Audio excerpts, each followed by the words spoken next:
பாராளுமன்றத்திலே எதிர்க்கட்சி தலைவர் அவர் தேர்தல் நேரத்தில் பேசுகின்றது அப்படிங்கிறது ஒரு விதம்.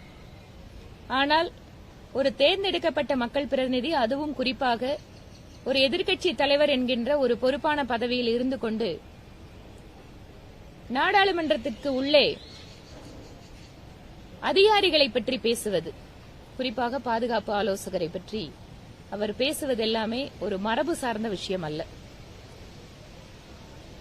அரசியல் என்பது ஆளுகின்ற கட்சியை விமர்சிப்பது, ஆக்கப்பூர்வமான விமர்சனங்களை முன்வைப்பது, ஜனநாயக ரீதியாக செயலாற்றுவது என்று இருந்தாலும் கூட தனிப்பட்ட தாக்குதலில், மிக மோசமான தரம் தாழ்ந்த தாக்குதலில் ராகுல் காந்தி அவர்கள் ஈடுபட்டிருக்கிறார் என்பது முகம் சுளிக்க வைக்கிறது.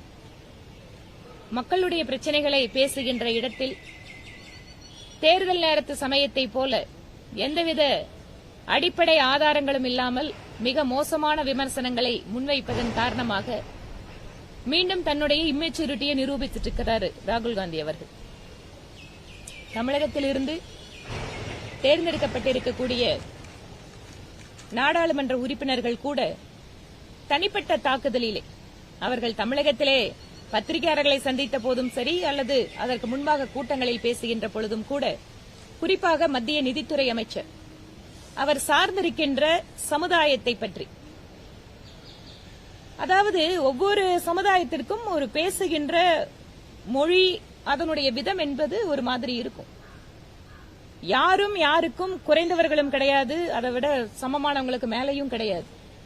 ஆனால் திரு தயாநிதி மாறன் அவர்கள் இது முதல் முறை அல்ல, கடந்த பல்வேறு முறை கூட மரியாதைக்குரிய திருமதி நிர்மலா சீதாராமன் அவர்களை பற்றி குறிப்பிடுகின்ற பொழுது பிராமணர்கள் பேசுகின்ற பாஷையிலே குறிப்பிட்டு கேலி பேசுவது, அவர்கள் பயன்படுத்துகின்ற அந்த வார்த்தைகளை பயன்படுத்துவதன் காரணமாக அதை வேறு மாதிரி ஒரு தரம் தாழ்ந்த விமர்சனமாக செய்து கொண்டு வருகிறார்.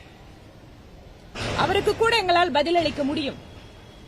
நீங்கள் திருமணம் செய்திருக்கின்ற உங்களுடைய மனைவி, அவர் எந்த பாஷை பேசுறாரு, அவங்க எந்த சமுதாயத்தை சார்ந்தவங்க அப்படிங்கிற மாதிரியான விஷயங்கள் எல்லாம் பேசினா அது நல்லா இருக்காது. அதனால் எப்படி அரசியலிலே நாகரீகமாக விமர்சனங்களை முன்வைக்க வேண்டுமோ அப்படி வைத்தால் அதே மாதிரியான பதில் வரும். இல்லாவிட்டால் அது தமிழகத்தை பொறுத்தவரை பார்த்தால் பிராமணர்களுக்கு எதிராக, அது ஊடகங்களாகட்டும் அல்லது சினிமாவாகட்டும், அவர்கள் பேசுகின்ற மொழியை கேலி செய்து அல்லது அதை இழிவுபடுத்துகின்ற விதமாக பேசுவது என்பது குறிப்பாக திராவிட முன்னேற்ற கழகம், திராவிடர் கழகத்தை சார்ந்தவர்களுக்கு வழக்கமாக இருக்கிறது. சமூக நீதி பேசுகின்றவர்கள் ஒவ்வொரு சமுதாயத்தையும் மதிக்கின்ற பண்பை முதலில் கற்றுக்கொள்ள வேண்டும். இம்மாதிரியான விமர்சனங்களை அவர்கள் தொடர்ச்சியாக செய்தால் அதே வகையில் பாரதிய ஜனதா கட்சி தலைவர்களும் பதிலளிப்பார்கள்.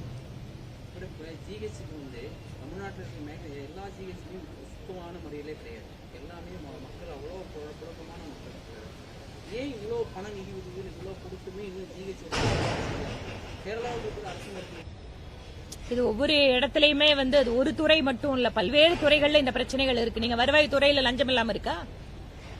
இல்ல இன்றைக்கு ஆன்லைன் வாயிலாக உள்ளூர் திட்டத்துக்கு திட்ட அதிகாரிகள் வீடு கட்டுறதுக்கு நீங்க 2400 ஸ்கொயர் ஃபீட்ல கட்டிக்கலாம், நீங்க ஆன்லைன்ல அப்ளை பண்ணா போதும் அப்படிங்கிறாங்க.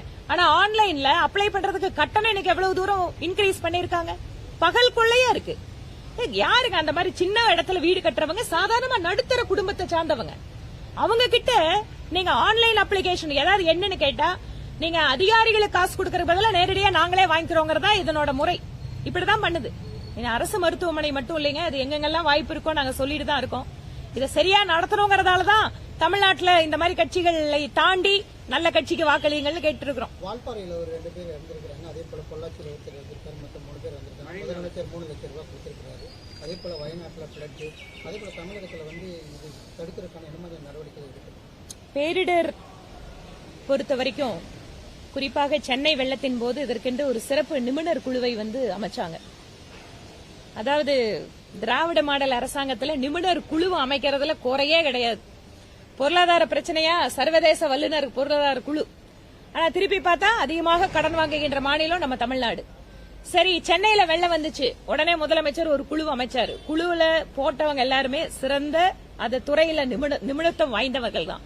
ஏனென்றால் திருப்புகழ் அதிகாரி, ஓய்வு பெற்ற அதிகாரி, நேபாள் நாட்டிலே மழை வெள்ளம் வந்த போது கூட இந்திய அரசால் அனுப்பிக்கப்பட்ட ஒரு அதிகாரி.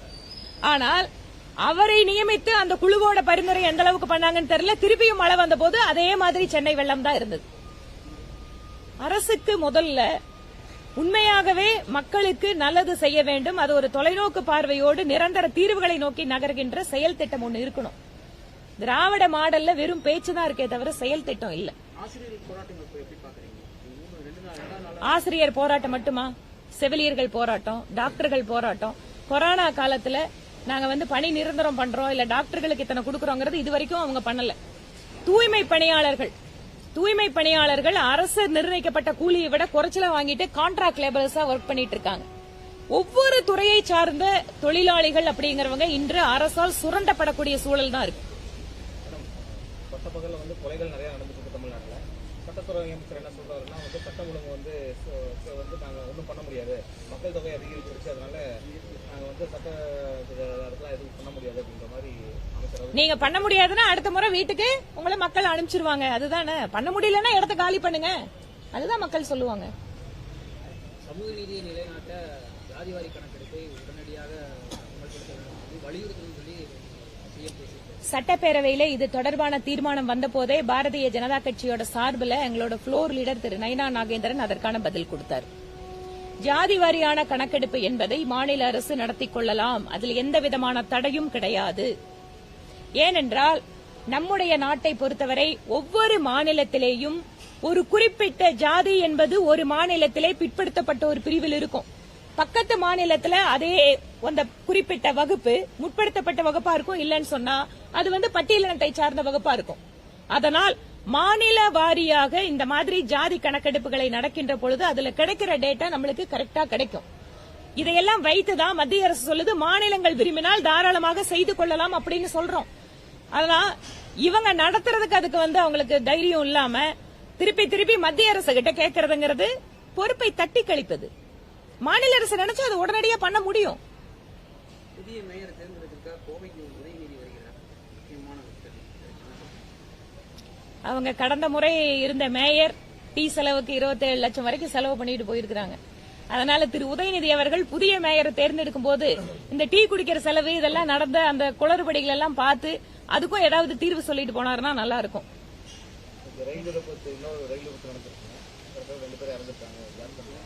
தொடர்ந்து மத்திய அரசுடைய செயல்பாட்டு இல்லாத காரணத்தினாலதான் இருக்கு மம்தா பானர்ஜி குற்றம் சாட்டியிருக்காங்க. இல்ல, ரயில் விபத்துகளை பொறுத்த வரைக்கும் டெக்னாலஜியை பயன்படுத்தி எப்படியெல்லாம் விபத்துகளை குறைக்க வேண்டும் என்பதற்காக அரசு பல்வேறு முயற்சிகளை எடுத்துக்கொண்டுதான் இருக்கிறது. சில நேரங்களில் மனித தவறுகள் இருக்கலாம், இல்ல சில சமயம் தொழில்நுட்ப கோளாறுகள் இருக்கலாம். எதுவாக இருந்தாலுமே மக்களை காப்பாற்ற வேண்டியது அரசோட கடமைதான். நிச்சயமாக அந்த கடமையை சிறப்பாக நிறைவேற்றும் மத்திய அரசு. நன்றிங்க.